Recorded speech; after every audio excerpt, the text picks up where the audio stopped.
You're watching Sunrise on WCBI. Good morning, everyone. Happy Friday to you. Woo! It's 5 o'clock. Happy Friday, Friday. I was waiting for him to break out in song. It happens almost every morning, I think. It should be songs on the fives, like how they have weather on the fives. It should be like Songs on the Fives with Scott Martin. So is there like one for Monday, Tuesday, like Wednesday, it. like a different one, or? What was Monday? I don't know. Okay, I think Monday was just like, we were all kind of... Oh, yeah, we It's were in a Monday. bad mood Yeah, we were all Monday. kind of moody Monday. But you Ooh. know what? Today's Friday, like Renee said, so we ain't Ooh, moody. ooh, We ooh. ain't moody. Yeah, and neither is the nature. We like nature. it. We Mother like it. Nature is doing well this weekend. She Sunshine is. on Friday, Saturday, sunny Sunday. So we keep the alliteration You know going for us there. sunny Really Sunday. nice. So here we're enjoying that nice weather. I got Yes, the glasses you will ready need those for this weekend. sunny All right, Sunday. you look fresh. For sunny week, for the weekend. OMG. I came prepared. You look very fresh. For sure, for What do sure. you think? You know, I think the shades are good, but we may need to get a jacket too, because it looks like it may be just a little chilly. We've been enjoying those 80s. We really true. have, but we'll be down 20 degrees or so from where that was. Part of the reason for that is we look at our visible satellite here. This is our high-res water vapor showing what's going on here. Notice those reddish colors on there. That is the dry air, that clear air moving in. Off to our north and to our east, though, we see the blue colors. That's where the water vapor is for our storm system. The nor'easter you may have heard on social media or online. This is helping to funnel in some drier and cooler air into our region. And because of that, here we'll enjoy a little bit milder, clearer skies. But notice some snow up here in New York. Washington, D.C., actually, at the airport in Dulles, reported a wind gust of 69 miles an hour this morning. So they are getting walloped. We are enjoying the clear skies this morning and through the weekend. This morning also a little bit chilly out there, seeing 45 in Amory, 46 in Columbus, making it 47 DeKalb at 49. We'll get our temperatures into the upper 50s by lunchtime, and I think most, if not all of us, have a shot at getting to 60.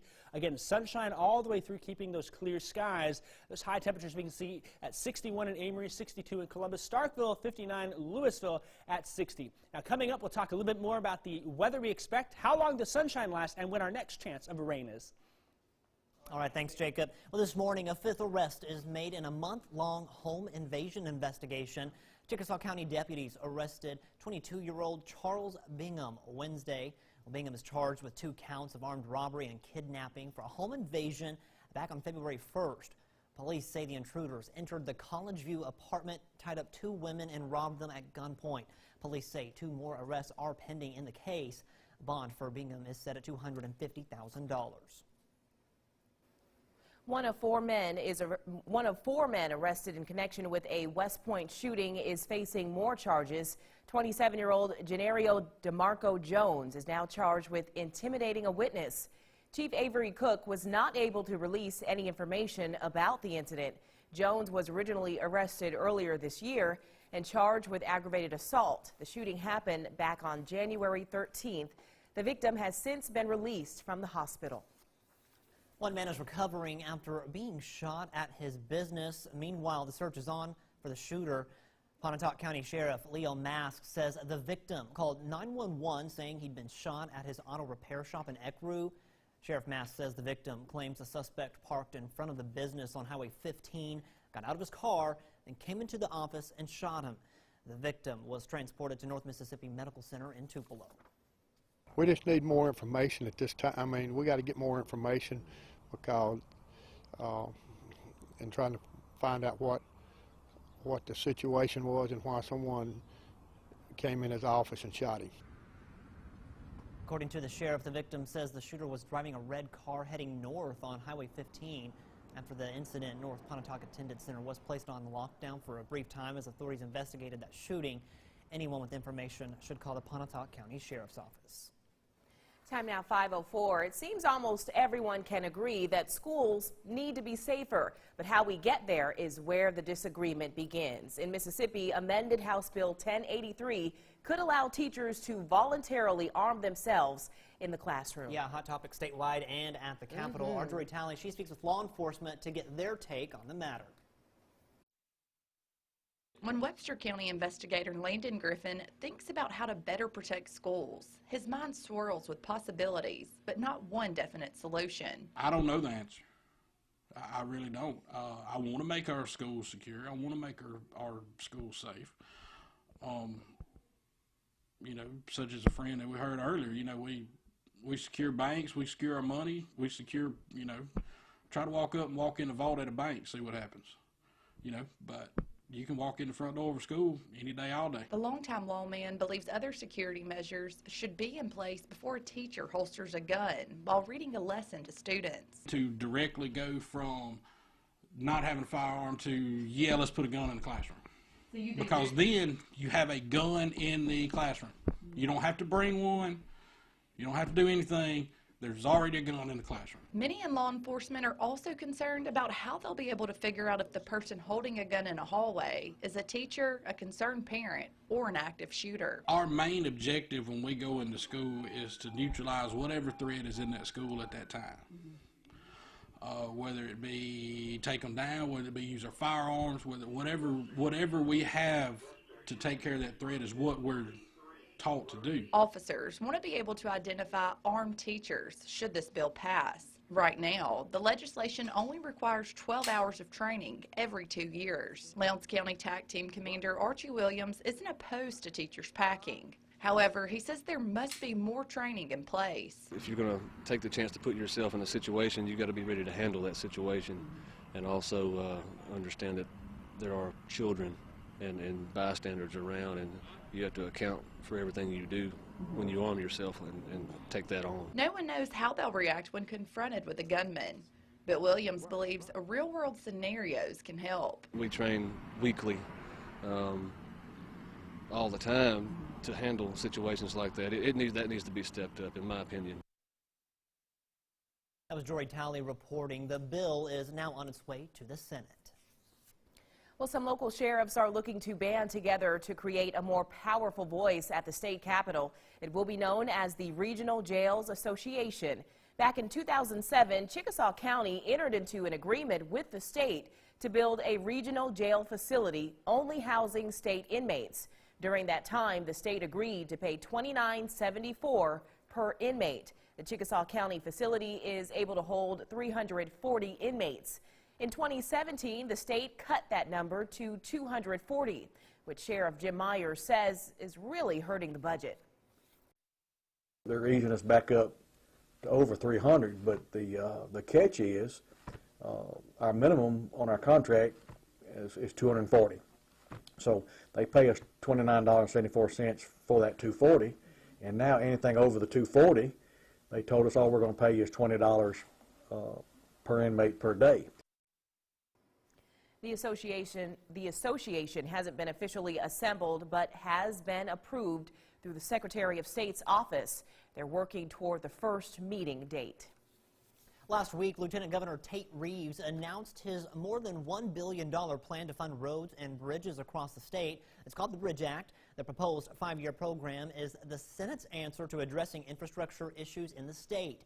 Northern Transportation Commissioner Mike Taggart says he's happy the state is addressing the issue. However, he has concerns with certain specifics of the bill. The Bridge Act puts the power in the governor's hand to determine which roads need to be built, but Taggart says that's something that should be left up to MDOT. Lawmakers will also have to dip into the rainy day fund to help pay for the Bridge Act, which Taggart says is his biggest concern. It has to be stable funding, and that's our concern, is that a lot of the resources that are being touted for the Bridge Act, are dependent on economic growth. They're dependent on not needing those funds, existing funds, for other purposes in our state. And so that's really important to us, to make sure we've got stable, enough resources and adequate resources, but it's got to be stable and a long-term commitment. The Bridge Act passed in the Senate last week and now heads to the House for debate. Well, time now 5:09. Still ahead, we were live at Munster Jam this morning. We'll have a live report coming up after the break.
Welcome back, everyone. Yesterday was the qualifying deadline for congressional elections.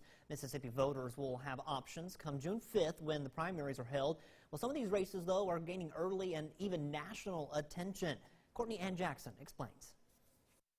Now that it's a go for Chris McDaniel to challenge Roger Wicker in the Republican Senate primary, Millsap's political science professor Nathan Schrader says there's a common thread in this divisive race. Here's the thing that's, I think, very different about this time and the last GOP Senate race in Mississippi that was national news in 2014.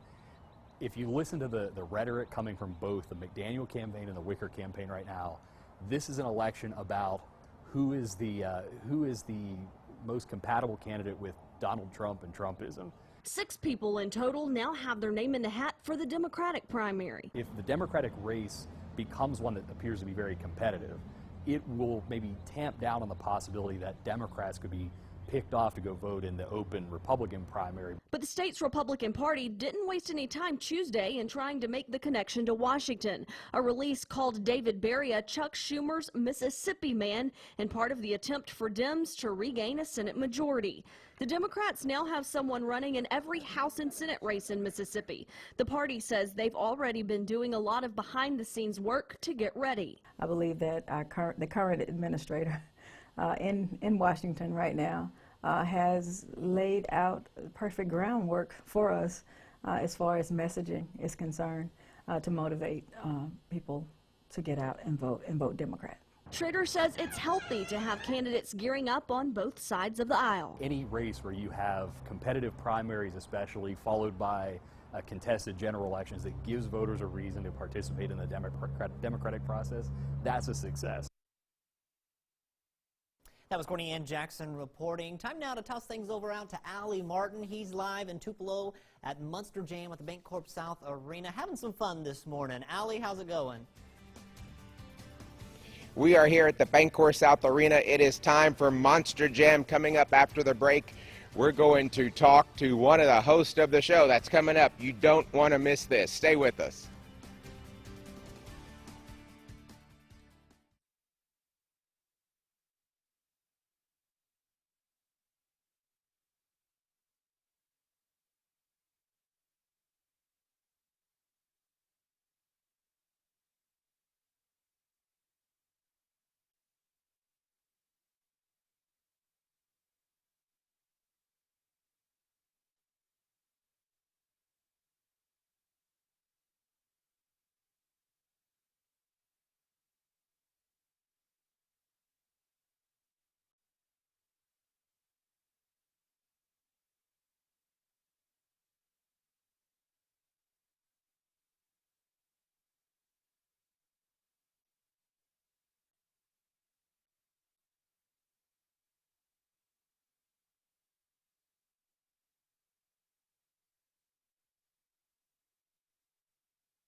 Your first alert forecast with meteorologist Jacob Dickey. Thanks for joining us on Sunrise. Time is 5:16 this morning in Tupelo and in Columbus. Clear skies, looking at nice start to the day here on the Alpha Insurance Skycam Network. Over in Tupelo, we're sitting with those clear skies and a bit cool out there, seeing 43 degrees. Notice our north wind at 8 miles an hour. That's helping to bring in some drier and some cooler air for us to start our Friday, get a little kickstart to that weekend. As we're sitting at 43 in Tupelo, Corinth at 45, 45 in Starkville, Columbus at 46, down to 49 in Philadelphia. All of us are in those 40s, and we're experiencing that light north wind, anywhere from 5 to perhaps 10 miles an hour at times from the north, again helping to reinforce some drier and clear air. Because of that, sunshine, sunshine, and sunshine through the day. Temperatures heading for the upper 50s and low 60s in the afternoon. I think most, if not all of us, have a shot to get to 60. We may get to 59 in Boonville, 58 in Corinth, but Tupelo will be at 60, 61 in Aberdeen and in Amory, down into the West Alabama area, seeing 61 in Soligent, 62 in Vernon, 63 in Aliceville, and then in the Golden Triangle, seeing those 60s. Maybe we'll have one or two spots stay in the 50s, like Starkville, I got 59, but West Point 60, Columbus 62, DeKalb at 61, with clear skies and a light north wind through the day today. Now, if this is the type of weather you like, there will be no complaints with you through the weekend. We may get up to 70 on Sunday, and that's where we should be. We should be in those mid-60s this time of the year. But notice here at the end how, whoop, there it trails off and heads down. We get a little bit of a frontal system that comes on through Monday into Tuesday. That brings us that next chance of showers. Increasing clouds Sunday night. We should stay dry until late Sunday night into Monday. And through the day, we'll have to watch some showers. We are not expecting any severe weather from this. Just another chance for some periodic showers. And really, amounts should be overall light from this as it rolls on in Monday, perhaps lasting into the beginning part of our Tuesday. That's why we've got the chances from showers there. After that, though, the temperatures drop. We get into the low to mid-50s on Wednesday and Thursday. It's not out of the question that some of us may only have highs in the upper 40s. Coming up, we'll have more sunrise here after the break.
Welcome back, everyone. It is 5:20. How Amazon's Alexa could help people from different cultures and countries communicate. And an iconic New York theater gets a new name. Laura Podesta has this morning's CBS Money Watch report.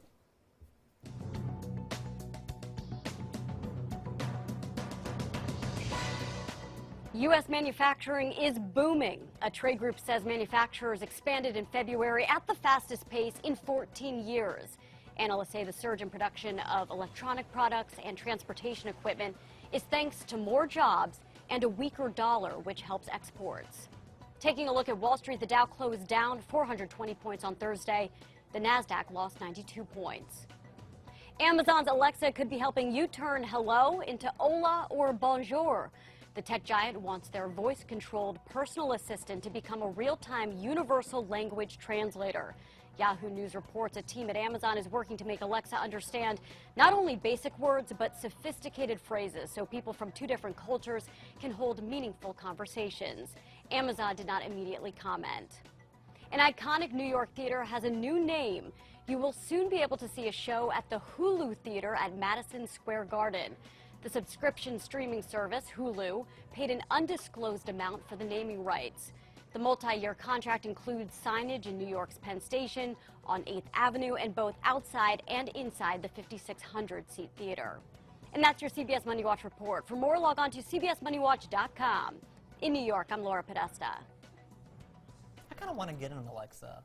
Just kind of want to try it out. Okay. I was at my Bible study actually. They have an Alexa. We literally for an hour were just playing with it, asking it questions. Really, really cool. Would it answer Bible questions though? Like would it? Oh no, we were asking things like who won the World Series in 1935, and just finding this information. What's going on in the news, things like that. It'd be really cool. We could say, hey Alexa, tell us the local news, and what would happen if we were to be? Ooh, that'd be it was cool. our voice. It would be our. Ooh, I don't know about that. Yeah, I don't know. We'll see. They can have my laugh as a response if they say a funny joke to the Alexa. Oh, it does have good jokes. Alexa does have some good jokes. Okay. Yeah. We need to get one just to play with the jokes. Someone, if you got an Alexa right up by the station, we want to play with it. We sure do. Yeah. Well, now to this morning's Mississippi Peanut Supply question of the day. It is National Read Across America Day. Thanks for the drum roll. Also known as Dr. Seuss Day. So we want to know, do you like green eggs and ham? Do you like them, Sam? I am. Just kidding. We want to know what your favorite childhood book is. That's probably one of my most memorable books reading in school, in elementary school. And I always remember Dr. Seuss Day. It was like, as a kid, it was this big deal at school. So I loved that. So head over to our Facebook page, WCBI TV. Tell us your responses. Maybe, absolutely. I'm trying to remember some other childhood books. Hop on Pop. I could tell you some good weather books that I read as a kid. Oh. Yeah, there's a book in Tornadoes. The guy's name who read it was Simon. It was so good, pictures and all kinds of cool stuff. There's a book too. It was your weather book is our forecast. I know, that's right. So, learning to where I am today. There we go. All right, here's Robbie with sports. A very good morning to you. Hope you were having a great start to your Friday. We had 13 teams, or 13 area games from Thursday to tip off the 2018 MHSAA Boys and Girls State Basketball Tournament. So we start with Coffeyville-Wheeler. Now, we're going to run through the early highlights a little quick because we had these at 6. So if you didn't get a chance to watch them, they're all online on our website at WCBI.com. Jason Wilson had that 3 for Wheeler. He had 5 first-half triples. Stantavia Spearman, they couldn't stop him from Coffeyville. Wheeler, though, rallies to get the win 78-66 as they will play in the 1A semis. Oklahoma really didn't have any problems with East Marion for the most part. They led throughout. This one was a little bit closer, I think many of us anticipated. There's Jalen Bailey inside for 2. We'll show you probably the play of the game here a little bit later. Jacory Stanfield here inside Ladarius Spears for 2. In the second quarter, Oklahoma still has the lead. Here's Stanfield going all the way to the rim for 2. Oklahoma remaining on that lead, but again, it stayed close. It was a bit surprising. Oklahoma could never really extend this lead until late in the fourth quarter. That's a 3 for Jamal Moore, but here's the play. Watch this interception by Jacory Stanfield. We know he's pretty good on the football field. He looked like a DB on that play. If Jalen Bailey gets the bucket, Oklahoma would get the win over East Marion 80-54. All right, so the next game in 1A, Ashland, your defending champs, 2-time defending champs, taking on Montgomery County. And DeAnthony Temple just had himself a game. They could not stop him from Montgomery County as he pulls up for the 2 there. Ashland really didn't have any problems with the Hornets. They win the game 68-47, so Ashland will move on in the 1A playoffs. And Holka taking on Leake County. Wildcats had the lead by double digits in the third quarter. This crazy shot here tipped in, but Jacavius Berry gets the 2 there. Then Darius Hobson, great bounce pass inside. Elijah Buchanan for 2. Holka moving on. They defeat Leake County 65-53. To the ladies, Louisville in 4A. The girls taking on Raymond, and the Wildcats, they can ball, y'all. If you haven't seen the Lady Cats play this year, these girls can play some basketball. There's Ariana Hunter, that shot fake, and then hits the triple off the bounce. And then on the inbounds pass, Ajira Tompkins hits the 3. Louisville would move on. They defeat Raymond 56-47. So the Lady Cats continuing to make history. They haven't been in the 4A girls semi since the mid-90s, so they're making history with this run. Ripley, their season comes to an end. They fall to Macomb 58-53. Sierra Jackson had another double-double, 24 points and 11 rebounds. All right, to our late afternoon evening games, New Hope in 4A taking on Lanier. And in the first quarter, Tyler Stevenson, dude is unstoppable. Drives to the rim, gets the basket plus the foul, cutting into the Lanier lead. That magic vest from Coach Drew McBrayer seems to be working because New Hope playing well again. Andrew Junkin with the rebound put back off of the R.O. Maddox miss, and that swat there from Tyler Stevenson. You do not come in Tyler Stevenson's house. He gets the block, and then Maddox this time going to do the more conventional pass inside to Junkin for two. He's smiling like, y'all, you can't stop me. New Hope wins at 78-50 as the Trojans moving on in the playoffs. All right, to Noxubee County, they may not have beaten Raymond, but, man, they won the uniform game looking really sharp with those gray unis taking on the Rangers. A good effort inside here from D'Antonio Deloach. He gets the basket plus the foul. But then a dunk party broke out for Raymond. The Rangers are no joke, y'all. This two-hand throwdown from Cameron Woodall just got pogo sticks for legs. He made that look easy on that slam, and then another turnover leading to another dunk for Raymond. Shardarian Allen leaves it for him, and he gets the dunk right there, extending the Raymond lead. Noxubee trying to keep it close here. Kaylin Malone going to find Jaquarius Smith inside for two, but Noxubee just did not have enough. Great run from the Tigers, though, to get to Jackson. They fall 81-57 to the Raymond Rangers. How about the Corinth boys dancing things up before the game, taking on Florence, and early on for Corinth, it was lighted up from three-point range. That's Ontavia Sheffield hitting the threes. The Warriors extending their lead. Then James Gardner going to find John Darius Warren, who set up the earlier three. He gets a triple of his own. More from the Warriors. James Gardner going to go inside to Chiron Rogers. That dude is a load inside. He gets the two. Then Warren going to find James Gardner. He's left alone. Lefty three. Nylon. And then how about John Darius Warren one more time? He was involved in a lot of these plays. So was Tados Strickland, who was not pictured. He had a good game for Corinth as the Warriors win at 67-57. They always seem to play well when they get to Jackson, and they move on in the 4A state tournament. To the 1A girls, defending state champs from Pine Grove, getting all they can handle from Durant. Third quarter, Lady Panthers up one. Now they're up three, thanks to Haley Vick with that drive for two. And then Lexi Elliott going to find Vick, and she's going to rip through and get the basket for two right there. We go to the fourth quarter, tied at 32, coming in transition. Vick, great pass up ahead to Lauren Elliott. She gets the basket plus the foul. It would be a one-point game under 10 seconds left. That's when Pine Grove had to turn up the defense, and sure enough, they would. Durant doesn't even get off a shot as the Lady Panthers win it.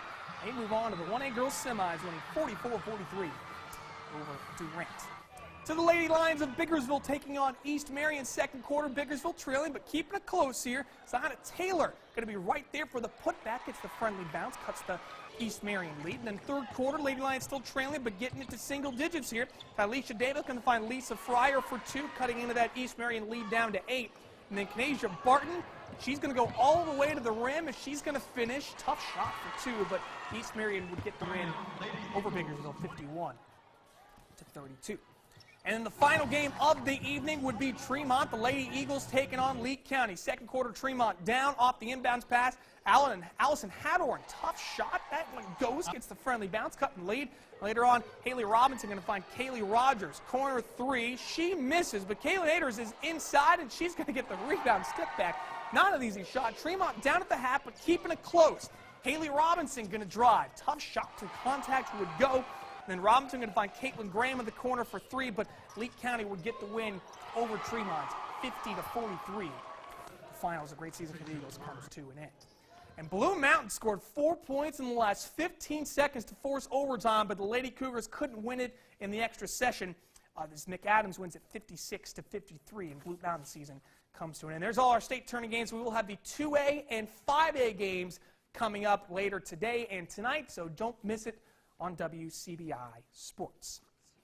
All right, to the SEC Women's Basketball Tournament, Ole Miss taking on Missouri. The Rebels getting hot from three in this one. And it all starts off with Alyssa Alston. Missouri tried the strange idea of leaving Ole Miss open on the perimeter, which if they start getting hot, Ole Miss can hit a couple threes. They did so, hitting 4 first-half triples. This is just a rhythm triple from there from Medina Muhammad. And then Shauna Dixon, before the half, hits a three. Ole Miss had it down to a 28-26 game going into the break. They forced 23 turnovers, But at one point, they had scored just 7 points in the first 15 minutes of the second half and couldn't make it all the way back. Ole Miss falls 59-50 as their season comes to an end, but they gave Missouri all they could handle in that one. We'll see Mississippi State coming up today at noon. You can watch the game on the SEC Network. They will take on Kentucky. All right, to other news from the sports world from Thursday. Nationwide making moves as the head coach Ryan Keaton is stepping down as head football coach. He will join the Tupelo Golden Wave pending board approval. Keaton was 37-8 in his 3 seasons as head coach of the Warriors. He's expected to be succeeded by his defensive coordinator from last season. That'll be James Courtney in Nationwide. That move is also pending board approval in March. This will be Courtney's first head coaching job. We have more on this story. You can find it on our website at WCBI.com. And lastly, at Caledonia on Thursday, Anna Parrish signed their letter of intent to continue playing soccer at MUW following graduation. AC was a captain in her senior season, playing as a midfielder for the Lady Feds. She says she chose the Owls because it's close to home and it's where her mom went to school. Plus, she will be joining the MUW soccer program in its infancy. That's exciting for AC. So congratulations to her signing to continue her soccer career. We are going to be busy all across the area coming up tonight. Obviously, you have Mississippi State up in Nashville taking on Kentucky. Again, that's a noon tip-off time from the SEC Women's Tournament. You can watch the game on the SEC Network. We'll have highlights and also reaction from that game coming up tonight on WCBI Sports, plus plenty of area teams down in Jackson playing in the state tournament. And we can't forget about Heritage Academy. They will be playing MRA in the semifinals of the MAIS Overall Boys Basketball Tournament. We'll have highlights of that game as well coming up tonight on WCBI Sports. We hope you like basketball because we have plenty of it for you coming up this evening. But that is all for sports for now here on Sunrise. We hope you have a great rest of your morning. WCBI coverage of the SEC Tournament is brought to you by OCH Regional Medical Center, Advanced Medicine, Compassionate Care, and Visit Columbus, the city that has it all.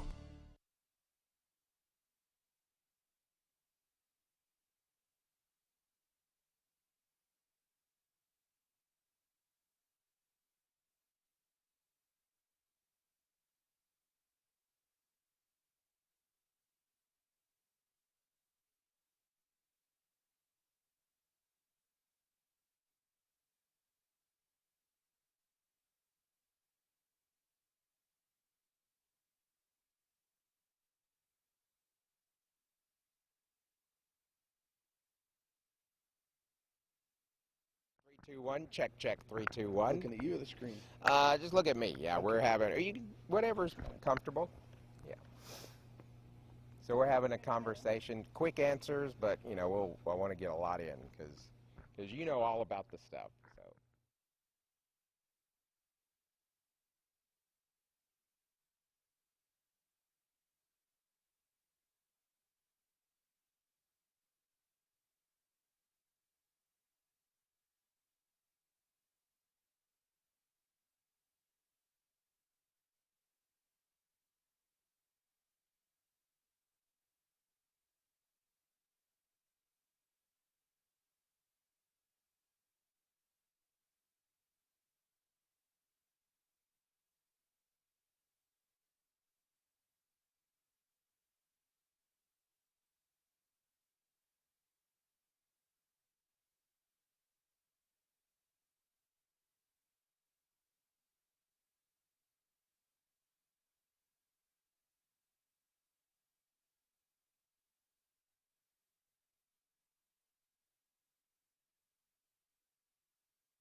Your first alert forecast with meteorologist Jacob Dickey. Thanks for joining us on this Friday morning. We are enjoying a clear sky, and that is in part to some drier air that is moving into our region. See this brownish reddish color? That is dry air being detected on our high-res water vapor. Because of that, not a cloud in sight this morning, getting a great view of the moon. We can thank this dry air coming in because of what's going on in the northeast. We can see up here there's a classic nor'easter setup bringing some snow into New York and Pennsylvania. Lots of rain, lots of wind from that. And really, this is a powerful system that will bring quite a bit of wet conditions for parts of the northeast as we go through today into the next several hours. Here we go, getting a little closer look at it. New York City in the rain now, but Albany in snow. They could be talking feet of snow in some spots, and it will be a very heavy, wet snow for folks in the Northeast. So this is a very powerful storm. We'll hear more on that. But the big thing from this is notice some of these wind speeds that are coming out here, seeing 39, 40, 50 mile an hour wind gusts, and even sustained gusts up to 60 miles an hour in spots. There have been gusts at times reported to 70. For us, though, we will enjoy some quieter weather in the 7-day forecast. That system was what came through on Wednesday. We're getting sunshine because of that dry air. 64 on Saturday, 69 on Sunday. Monday and Tuesday, there is a chance of showers, and we do cool off on Wednesday and on Thursday. Now, this morning, we have our own Allie Martin. He's up in Tupelo. It's 43 there, a little bit chilly there this morning for him. But, Allie, can you tell us a little bit about what's going on up in Tupelo? Yes, Jacob, you can see the truck behind me, the Scooby-Doo truck. That must mean it's time for Monster Jam. We're here at the Bancorp South Arena. And joining me is Freddie Shepard. He is the host of Monster Jam. Freddie, what can we expect this weekend? It's unexpected. It's Monster Jam. 3 shows. We started off tonight at 7 p.m., and then we have the pit party tomorrow, where the fans get to come down and walk the track from 10:30 to noon and get up close and personal with all our drivers, get to see the trucks, touch the dirt, all the cool stuff. A show at 1, and then we cap it off with a Saturday night show tomorrow night at 7. And you would encourage people to have ear protection. Of course, you all have, that's what this is for, right? Because it's loud. Oh, yeah. Feld Entertainment absolutely wants to tell everybody this is a loud motorsport event. If you don't bring your own ear protection, we've got it right here. The brand new Monster Jam earmuffs. You can pick them up while you're here. And what do you like about this? You get to see this, but it's something different every night. What do you like about it? I've been watching Monster Jam live for 20 plus years, and I'm going to tell you, every single time my goosebumps get goosebumps because it goes off on the Monster Jam track every single time. Now that sounds pretty cool. Your goosebumps get goosebumps. That's worth coming out for that. And tonight, I'm going to be doing something with you during the intermission, so folks need to come out. There's still lots of good tickets available, and y'all are also collecting books outside this morning. That's right. Monster Jam has partnered up with United Way. 7:30 this morning. Bring a book, get a voucher for one of the shows this weekend. All right, thank you much. Coming up next, we're going to be talking to the driver of this truck behind me, the Scooby-Doo driver. We'll have that coming up next. For now, we're going to send it back to you in the studio. All right, thanks a lot, Allie. Time now 5:38.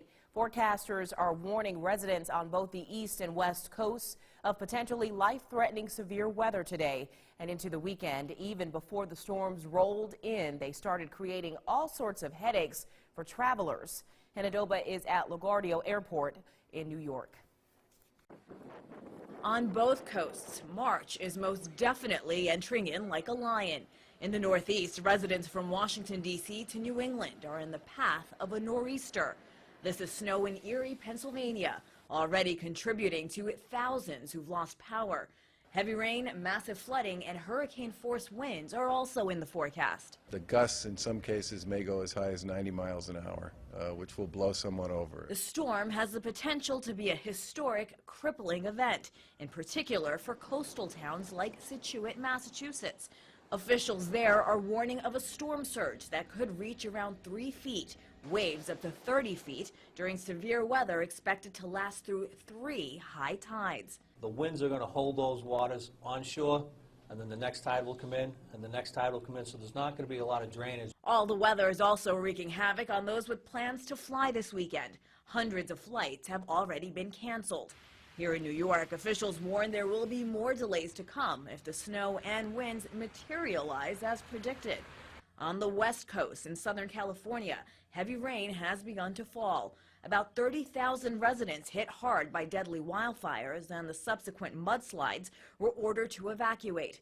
The fear is the now barren landscape could be even more prone to mudslides. Now, if you're among those with plans to fly the next few days, check with your carrier. Many airlines have issued travel waivers allowing passengers to change their flights without penalty. Well, time now to take a commercial break, but we've got more local news on Sunrise right after this.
Welcome back, everyone. Time now 5:42. Giving back to her community. The Nettleton High School students named a top youth volunteer of the year because of her work helping children who are sexual abuse victims.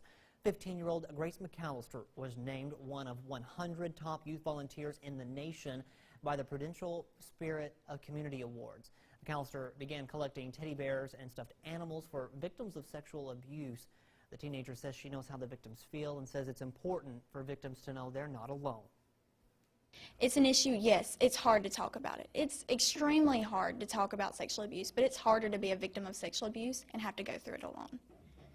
So in order to fix this problem in our society, we're going to have that conversation. It's even more powerful coming from someone her age, showing us that as adults, we have an important role in helping youth to speak out against abuse. And if they come to us, we have to do our parts, and we have to make sure we're reporting what we're told.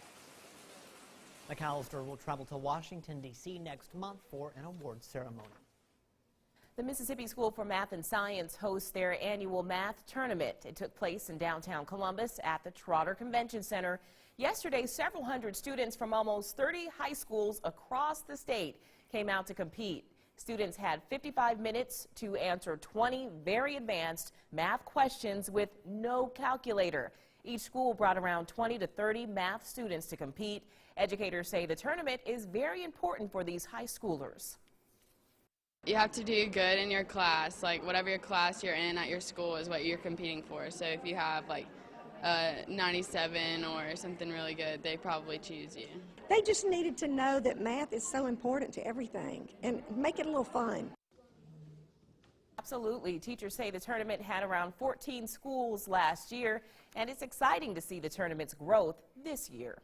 I bet I could not have finished one of those problems in 55 minutes. No, I'd be like, no calculator. Well, can I Yeah. use my fingers? 1, 2, 3. Yeah. Look, let me I use my think, toes like, too. If I'm adding like 4 plus 4, I gotta go 1, 2, 3, 4. You know, Exactly. math was just not OMG. my strong suit. It was a struggle. Totally agree. Luckily, we've got it covered here, though. Oh yeah. Yeah. Oh yeah. Well, coming up in just a bit, Jacob will have another look at our Friday forecast. And after the break, Mark Liverman will have some of this morning's latest health headlines. Stay with us. More Sunrise when we come back.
Welcome back, folks. It is 5:47. The benefits of eating more fish and a new approach to treating Alzheimer's disease. Yeah, Mark Liverman has some of today's top health stories. A study conducted by University of Washington Medicine suggests using brain cells created from stem cells could offer a new treatment and even prevent Alzheimer's disease. Researchers developed an experimental compound that reduced the production of toxic proteins that attack and kill brain cells, causing dementia.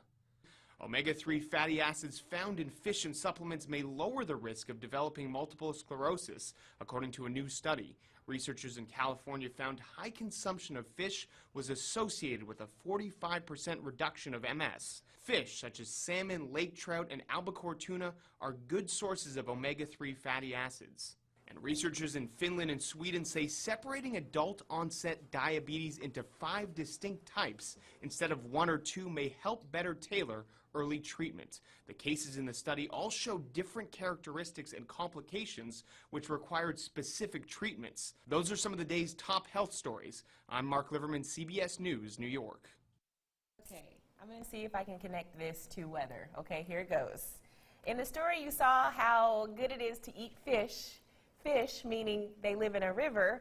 River meaning it might be nice to go to the river this weekend because the weather is going to be perfect. Connect the dots. You are really close to that. I think, too, maybe you go downstream of the river and you get to the beach.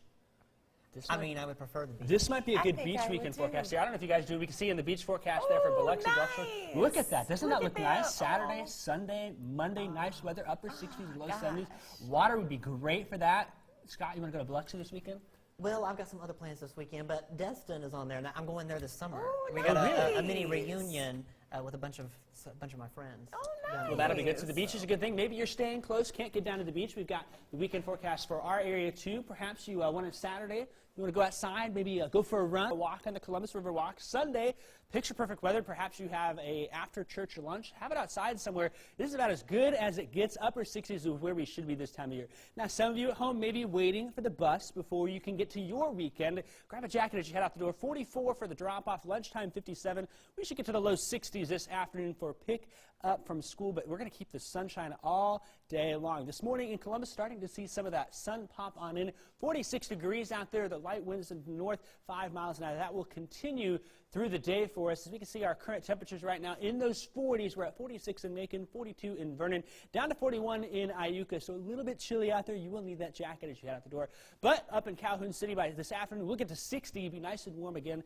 Just lots of sunshine. It's been a while since we've talked about sunshine like this, and through the weekend keeping that on there. We'll get up to 62 in Columbus, 61 in Macon, DeKalb, 61, seeing 60 in Eupora and Calhoun City for our highs today, again with lots of sun. Now, if you like the sun and you like this weather, it will stay through about Sunday evening. Notice we may get to 70 on Sunday, but then Monday and Tuesday we'll watch as our next system moves on, and it'll bring a chance for showers late Sunday night, better chances Monday into Tuesday. As that cold front approaches, then behind it, we're seeing some cooler air sneak on in. We can see those highs on Monday and Tuesday, still low 60s. Wednesday and Thursday, though, seeing those 50s on the board. It's not out of the question that some of us near Tennessee could maybe only see the upper 40s later next week for highs. All right, Jacob, thanks a lot for that weather update. It is 5:51. A new spy thriller hits theaters today, and a country music icon returns to the Academy of Country Music Awards. Oh, you know I'm excited about this one. Lord. Daniel Nottingham has the latest from Los Angeles. Hi, I'm Reba McEntire, and this is the country legend. Reba McEntire returns to host this year's Academy of Country Music Awards for the 15th time. Last time I got to do it, it was with Blake Shelton, so we had a wonderful time. It's fun to have someone else with you, but I'll do it either way. McEntire, who made the announcement on CBS this morning, is also in the running for Female Vocalist of the Year. The show airs April 15th on CBS. Pop singer Meghan Trainor is back with new music. No Excuses is the first single off Trainor's upcoming third album. I have to go away for a while. In theaters today, Jennifer Lawrence's latest spy thriller, Red Sparrow. The Academy Award winner says playing a Russian ballerina did not come easy. I really got in over my head at one point on this, with all of the training and the ballet, and it was 4 months and 3 hours a day, and and the accent was really daunting. I've never done a foreign accent before. And legendary composer Harvey Schmidt has died. The 88-year-old was best known for his musical The Fantastics, which ran for a record 42 years off Broadway. That's your Eye on Entertainment. Danielle Nottingham at CBS News, Los Angeles. So you're a big Meghan Trainor fan, and then... Big Meghan Trainor fan and Reba fan. Reba. I actually had the chance to meet Reba, not this past October, but the last October. She is from she's from Oklahoma, but it's right near the North Texas border. Yeah. And she has this Reba Ranch house there. And they celebrated their 25th anniversary. And it's for a home for families, like if they're seeking cancer treatments and things in Dallas. More of a home-style area for them to come and stay. And we did a story there, and yeah, she's great. She's a great person. She is awesome. Yeah. I love her, and she has aged so fantastically. Woohoo! All right, it is 5:53. We're going to take a commercial break, but we've got some more for you after this.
Welcome back, folks. It is 5:55. You're about to meet the adventurers of the year as chosen by the National Geographic Adventure. It's a couple bent on capturing the environment and saving it. Carter Evans met with them in a rare environment when they were not traveling the world. Oh.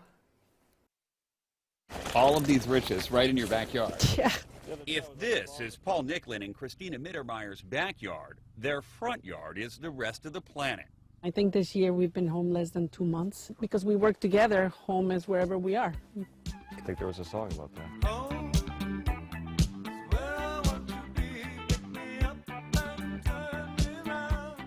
From pole to pole and just about every place in between, Nicklin and Mittermeier have used their cameras to give nature a face. All of their photographs are taken to serve the same three goals. Art, science, and conservation. It's got to be beautiful, it's got to teach you something, and it's got to make you care. Those three elements came together in heart-wrenching fashion this past December when the couple released this video of a starving polar bear on social media.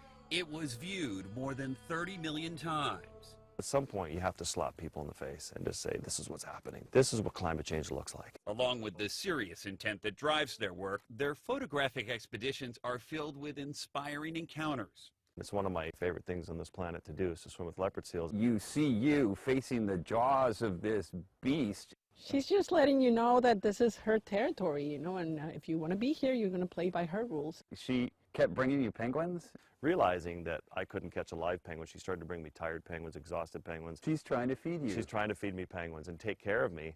While Paul specializes in wildlife at the frozen ends of the earth, Christina captures the lives of indigenous people all over the world.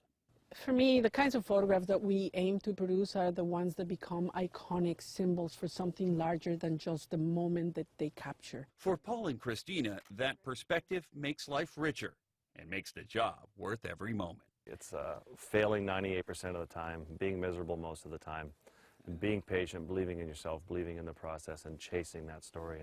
Carter Evans, CBS News, Vancouver Island, British Columbia. Well, maybe the National Geographic magazine is your favorite book, but it is National Read a Book Across America Day and also Dr. Seuss's birthday. So we want to know, what is your favorite childhood book? Leave a comment on our Facebook page. We will share it throughout this next hour. More Sunrise after the break.